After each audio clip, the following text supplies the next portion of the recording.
Okay, so we're going to go ahead. We're going to look at this example of a conclusion. So we know that we need to have three different parts. We have to have our restatement of our thesis.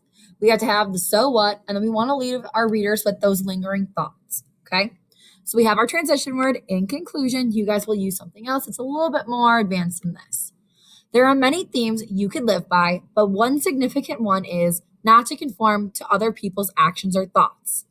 Okay, right there, that's our restatement of our thesis. Okay, we know that we're going to be looking at the themes. Okay, by one significant one is not to conform to other people's actions or thoughts. That's our theme that we focused on when we wrote.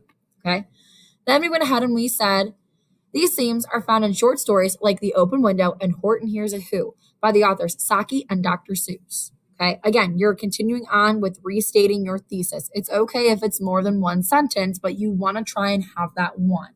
Okay, we know that these themes, they're found in the stories of The Open Window and Horton Hears a Who by the authors, and we list the authors who explicitly wrote them. Okay, you want to make sure that you state this so again, your reader remembers what you have written about and who those authors were. Then we go ahead and we move into our bigger picture, the so what. Within these stories, the authors both use dramatic irony to create a suspenseful effect on the reader, develop the general themes of their stories. Right there, you're telling me why we even wrote this paper, right? We went ahead, we basically summarized what the authors used, what we talked about in our papers. We know that the authors use dramatic irony, okay?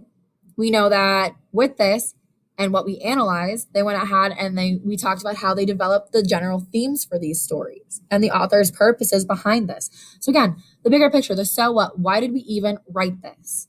Then we go ahead and we move into that lingering idea. Even though these stories teach different themes, the authors can still use the same method of dramatic irony to create the same intended effects. Okay.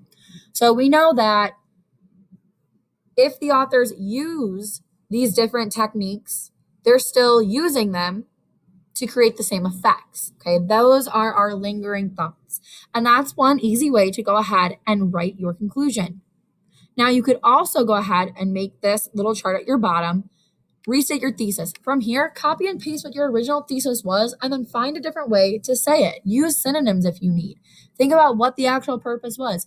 If in your thesis you talked about literary devices, maybe you state what those literary devices are down here. Okay. Then, so what? What's the bigger purpose? Why did you even write this paper? What was the reason that you were asked to write this? Was it to develop the theme? Was it to show how authors use irony? Was it to show how the two texts compare? And then your lingering thoughts. What do you really want your audience to remember? Okay. And this is a really easy way to go ahead and write your conclusion.